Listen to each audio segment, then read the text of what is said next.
नमस्कार, आप लोगों का स्वागत है संजीव गुंजन क्लासेस में। मैं गुंजन सर आप लोगों के बीच उपस्थित हूँ लेकर फिजिक्स से कुछ इंपॉर्टेंट प्रश्न जो बिहार विद्यालय परीक्षा समिति 2025 में पूछे जाएंगे। आइए देखते हैं लोग बहुत ही इंपॉर्टेंट प्रश्न, वस्तुनिष्ठ प्रश्न जो परीक्षा में आने की भारी संभावना है। और इसमें पहला प्रश्न देखते हैं कि काल्पनिक प्रतिबिंब होता है तो काल्पनिक प्रतिबिंब हमेशा सीधा होता है, इसका आंसर ये हो जाएगा। अगले प्रश्न की तरफ बढ़ते हैं। प्रश्न नंबर नेक्स्ट है, अवतल लेंस का आवर्धन बराबर होता है 1/i के बराबर होता है, इसका आंसर हो गया आपका ए।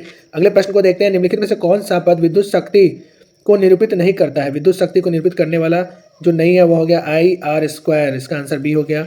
अगले प्रश्न को देखिए, प्रश्न नंबर अगला है, निम्नलिखित में से कौन जीव द्रव ऊर्जा का स्रोत का उदाहरण नहीं है। कौन जीव द्रव्यमान ऊर्जा स्रोत का उदाहरण नहीं है, तो नाभिकीय ऊर्जा जो हो गया यह ऊर्जा स्रोत का उदाहरण नहीं है। अगले प्रश्न की तरफ बढ़ते हैं। अगला प्रश्न क्या कर रहा है, निम्न में से कौन अर्धचालक नहीं है, तो इसका हो गया पारा, इसको अर्धचालक नहीं कहा जाता है। एक अवतल दर्पण की फोकस दूरी 10 सेंटीमीटर है तो उसकी वक्रता त्रिज्या क्या होगी। फोकस दूरी 10 सेंटीमीटर है तो उसकी वक्रता त्रिज्या हो जाएगी 20 सेंटीमीटर, दुगना होता है तो इसका हो गया दूसरा 20 सेंटीमीटर। एक कूलम आवेश कितने प्रोटॉन से बना होता है। सातवां प्रश्न आप देखिए, इसका हो गया 6.25 × 10⁻18, तो इसका आंसर आपका सी हो जाएगा। इसके साथ ही नेक्स्ट प्रश्न की तरफ बढ़िए। अगला प्रश्न है, नाभिकीय ऊर्जा प्राप्त करने हेतु आवश्यक है। नाभिकीय ऊर्जा प्राप्त करने के लिए यूरेनियम का होना जरूरी है, इसका आंसर सी हो जाएगा।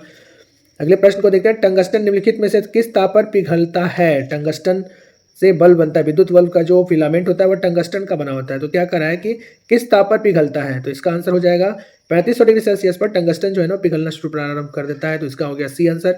जीवाश्म ईंधन को की ऊर्जा का वास्तविक स्रोत क्या है।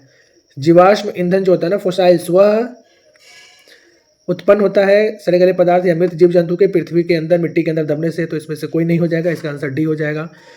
जीवाश्म ईंधन की ऊर्जा का वास्तविक स्रोत ना इसमें नेविगेशन लेन है, ना चंद्रमा है और ना ही सूर्य है, तो इसका आंसर आपका हो जाएगा इनमें से कोई नहीं। अगले प्रश्न की तरफ बढ़ते हैं। अगला प्रश्न है, विद्युत धारा उत्पन्न करने की युक्ति को कहते हैं, इसको कहते हैं जनित्र या जनरेटर। विद्युत धारा उत्पन्न करने की युक्ति हो गया। अगले प्रश्न की तरफ बढ़िए, डायनमो में किस प्रकार की धारा प्रवाहित होती है। तो डायनमो में दिष्ट धारा और प्रत्यावर्ती धारा दोनों धाराएं प्रवाहित होती है, इसका आंसर सी हो जाएगा। दाढ़ी बनाने के लिए प्रयुक्त दर्पण कौन सा होता है। तो दाढ़ी जो बनाने के लिए दर्पण का प्रयोग किया जाता है या फिर ब्यूटी पार्लर में जो दर्पण होता है वो अवतल दर्पण होता है। तो सैलून में, ब्यूटी पार्लर में या फिर डॉक्टर के द्वारा, आंख नाक कान के डॉक्टर के द्वारा देखने के लिए अवतल दर्पण का प्रयोग किया जाता है, याद रखेंगे इस चीज़ को। अगले प्रश्न की तरफ बढ़ते हैं। नाभिकीय विखंडन को नियंत्रित करने में प्रयुक्त होता है। नाभिकीय विखंडन को नियंत्रित करने के लिए कैडमियम की छड़ को प्रयुक्त किया जाता है, करेक्ट आंसर इज सी। अगले प्रश्न को देखते हैं, हमारी आकाश गंगा की आकृति सामने से कैसी होती है। आकाश गंगा यानी गैलेक्सी जो है वह सामने से सर्पिल होता है, तो इसका आंसर डी हो जाएगा। अगला प्रश्न देखते हैं। अगला प्रश्न क्या है कि विद्युत चुंबक बनाने के लिए किस पदार्थ के छड़ का उपयोग होता है। विद्युत चुंबक बनाने के लिए नरम लोहा का उपयोग किया जाता है, इसका आंसर सी हो जाएगा। हमारे घरों में जो विद्युत आपूर्ति की जाती है, हमारे घरों में जो विद्युत आपूर्ति होती है यानी कि बिजली की जो आपूर्ति होती है वह 220 वोल्ट पर दिष्ट धारा का प्रवाहित होता है, जिससे घर में बिजली का काम होता है। तो याद रखेंगे 220 वोल्ट पर दिष्ट धारा होती है। अगले प्रश्न को देखते हैं। अगला प्रश्न क्या है, किसी वस्तु का प्रतिबिंब आंख के जिस भाग पर पड़ता है वह है। 18वां प्रश्न, इसका उत्तर हो जाएगा आपका पुतली। किसी वस्तु का प्रतिबिंब आंख के जिस भाग पर पड़ता है उसको बोलते हैं पुतली। अगला प्रश्न देखते हैं, अवतल लेंस जिस भाग पर पड़ता है, इसका आंसर आपका हो जाएगा रेटिना। पुतली नहीं, रेटिना। किसी वस्तु का प्रतिबिंब आंख के जिस भाग पर पड़ता है उसे रेटिना कहते हैं। अगले प्रश्न को देखिए, अवतल लेंस द्वारा प्राप्त प्रतिबिंब होता है। अवतल लेंस के द्वारा जो प्राप्त प्रतिबिंब होगा वह सभी सीधा भी होगा, काल्पनिक और छोटा भी हो जाएगा, तो उपयुक्त सभी, इसका डी आंसर हो जाएगा। अगले प्रश्न की तरफ बढ़िए। अगला प्रश्न क्या है, अगला प्रश्न हो गया, एक उत्तल लेंस की फोकस दूरी 50 सेंटीमीटर है, इसकी क्षमता होगी, यह आपका 20वां प्रश्न हो गया, इसकी क्षमता +2 डायोप्टर हो जाएगा, ए आंसर हो जाएगा। अगले प्रश्न की तरफ देखिए, 4D क्षमता वाले अवतल लेंस की फोकस दूरी होगी, जो 4D क्षमता वाले अवतल लेंस की फोकस दूरी कितनी होगी, तो इसका आंसर हो जाएगा बी 25 सेंटीमीटर। अगला हो गया, दूरदृष्टि वाला नेत्र साफ साफ देख सकता है। दूरदृष्टि का जो नेत्र है ना वह क्या देख सकता है, तो दूर की वस्तुओं को वह स्पष्ट देख सकता है, तो इसका हो गया बी, इसका आंसर हो गया आपका बी। प्रकाश का वर्ण विक्षेपण किस उपकरण से संभव होता है। तो प्रकाश का जो वर्ण विक्षेपण होता है ना प्रिज्म से संभव होता है। प्रिज्म जैसे ही डालते हैं तो यह वर्ण विक्षेपण अभी 7 रंगों में परिवर्तित हो जाता है, जिसको बोलते हैं विबजियोर। 6 और ये 7, VIBGYOR, ये विबजियोर अलग अलग हो गया। तो यह वर्ण विक्षेपण प्रिज्म से होकर प्रवाहित होता है। अगले प्रश्न को देखें, इंद्रधनुष का बनना किस परिघटना पर आधारित है। इंद्रधनुष का जो बनना है वह किस घटना पर निर्धारित है? तो प्रकाश के वर्ण विक्षेपण के कारण ही इंद्रधनुष बनता है। इसका उत्तर हो गया सी। आवेश का एसआई मात्रक किसे कहते हैं? इसका हो गया आवेश का जो एसआई मात्रक है वह कहलाएगा कूलम। तो इसका बी आंसर हो गया। विद्युत धारा का एसआई मात्रक होता है, विद्युत धारा का जो एसआई मात्रक हो गया इसका हो गया एम्पियर। डी हो जाएगा विद्युत धारा का एसआई मात्रक एम्पियर। प्रतिरोध का एसआई मात्रक होता है, प्रतिरोध के एसआई मात्रक की बात की जाए तो यह आपका हो जाएगा ओम। इसका हो जाएगा डी आंसर। विद्युत फ्यूज विद्युत धारा के किस प्रभाव का कार्य करता है? 28 नंबर प्रश्न को देखिए, यह उष्मीय प्रभाव पर कार्य करता है। अब अगला देखते हैं, डेंगू रोग उत्पन्न करने वाला मच्छर किस तरह के जल में रहता है? तो डेंगू रोग का जो मच्छर होता है ना वो गंदा जल में पाया जाता है, या इसका बी आंसर हो गया। निम्नलिखित में से कौन बायोगैस का स्रोत नहीं है? अगला प्रश्न देखते हैं, तो इसका हो गया नाभिकीय ऊर्जा जो है बायोगैस का स्रोत नहीं है, जबकि बाकी सभी गोबर गैस, लकड़ी और कोयला बायोगैस का स्रोत है। अगले प्रश्न को देखते हैं, निम्नलिखित में से किसका उपयोग लेंस बनाने के लिए नहीं किया जा सकता है? तो मिट्टी का उपयोग लेंस बनाने के लिए नहीं किया जा सकता है। इसका हो गया सी आंसर। किन्हीं लेंस में मुख्य फोकस की संख्या होती है, तो किसी लेंस में जो मुख्य फोकस की संख्या हो जाएगी वह 4 हो जाएगा। तो इसका आंसर ये हो गया। ओम के नियम के अनुसार, ओम का नियम जो हो गया आई वेरीज टू बी, इसका समानुपाती होता है बी का। इसका आंसर आपका बी हो जाएगा। ओम के नियम को परिभाषित करने में किसका मान अचर रहता है? यह आपका प्रश्न हो गया। इसमें ताप का मान अचर रहता है, तो इसका हो जाएगा सी आंसर।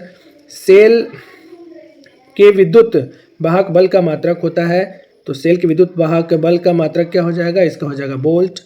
बी आंसर हो जाएगा। ओम का नियम है, ओम के नियम में क्या हो जाएगा? अब इसका देख लेते हैं हम लोग। प्रश्न नंबर 36 हो गया। ओम का नियम है V = IR, ये आपका पहला आंसर हो गया। अगले प्रश्न को देखते हैं, निम्नलिखित में से किस दर्पण द्वारा किसी वस्तु का वास्तविक प्रतिबिंब मिल सकता है? यानी कि वास्तविक प्रतिबिंब मिलने के लिए अवतल दर्पण द्वारा मिल जाएगा, तो इसका आंसर आपका सी हो जाएगा।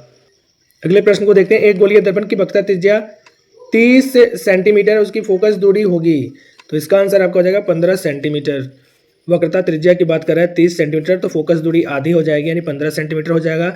जब फोकस दूरी की बात करेंगे तो वक्रता त्रिज्या दुगनी हो जाएगी, तो इसको हम याद रखेंगे। अगला प्रश्न है, स्पेक्ट्रम में किस रंग का झुकाव अधिक होता है? स्पेक्ट्रम जो हो गया ना, इसी को बोलते हैं वर्ण विक्षेपण, तो इसका हो गया बैगनी रंग का झुकाव अधिक होता है, यानी कि डी आंसर हो जाएगा। सामान्य दृष्टि के वयस्क के लिए सुस्पष्ट दर्शन की न्यूनतम दूरी होती है 25 सेंटीमीटर, तो इस तरह से इसका हो गया 25 सेंटीमीटर। अगला प्रश्न देखते हैं, नेत्र लेंस की फोकस दूरी कम हो जाने पर कौन सा दृष्टि दोष उत्पन्न हो जाएगा? निकट दृष्टि दोष उत्पन्न हो जाएगा, इसका बी आंसर हो जाएगा। अगले प्रश्न को देखें, नेत्र के किस दोष को दूर करने के लिए अवतल लेंस का व्यवहार किया जाता है? निकट दृष्टि दोष को दूर करने के लिए। अगले प्रश्न को देखते हैं, प्रतिरोध का एसआई मात्रक है, यह आपका हो गया ओम। प्रतिरोध का एसआई मात्रक ओम हो गया। जूल कूलम बराबर होता है, इसका हो जाएगा आपका वोल्ट के बराबर होता है, ए आंसर हो जाएगा। विद्युत धारा की प्रबलता का एसआई मात्रक की बात की जाए तो इसका हो गया आपका एम्पियर, सी आंसर हो जाएगा। यदि ए और बी दो प्रतिरोध पार्श्वक्रम में जुड़े हों तो उसका समतुल्य प्रतिरोध होगा, तो इसका हो जाएगा ए और बी दोनों से कम, यानी डी आंसर हो जाएगा इसका। डायनमो बदलता है, डायनमो क्या करेगा? तो यह आपका हो जाएगा यांत्रिक ऊर्जा को विद्युत ऊर्जा में बदलेगा, यानी इसका सी आंसर हो जाएगा। अगले प्रश्न की तरफ बढ़ते हैं, विद्युत परिपथ में विद्युत फ्यूज जोड़ा जाता है। विद्युत परिपथ में जो होता है ना, विद्युत फ्यूज को विद्युतमय तार द्वारा जोड़ा जाता है, इसका बी आंसर हो जाएगा। अगला हो गया प्रश्न, नाभिकीय नवीकरणीय ऊर्जा का स्रोत है। नवीकरणीय ऊर्जा कभी न समाप्त होने वाली ऊर्जा है, तो इसका स्रोत कौन सा हो जाएगा? बी हो जाएगा, सौर ऊर्जा हो गया इसका आंसर। अगले प्रश्न को देखते हैं, पवन द्वारा विद्युत उत्पन्न करने के लिए पवन की न्यूनतम चाल होनी चाहिए। पवन द्वारा जब विद्युत उत्पन्न करते हैं तो इसकी न्यूनतम चाल कितनी हो जानी चाहिए? 15 किलोमीटर प्रति घंटा होनी चाहिए, तो इसका डी आंसर हो जाएगा। अगले प्रश्न की तरफ देखे हैं, इसमें क्या अनवीकरणीय ऊर्जा का स्रोत है? 51 नंबर प्रश्न में क्या दिया? तो इसका हो जाएगा कोयला से प्राप्त ऊर्जा अनवीकरणीय है, पवन नवीकरणीय हो गया, जल और सूर्य नवीकरणीय ऊर्जा के स्रोत है, जबकि अनवीकरणीय को परंपरागत ऊर्जा स्रोत कहते हैं, तो इसका आंसर हो जाएगा सी।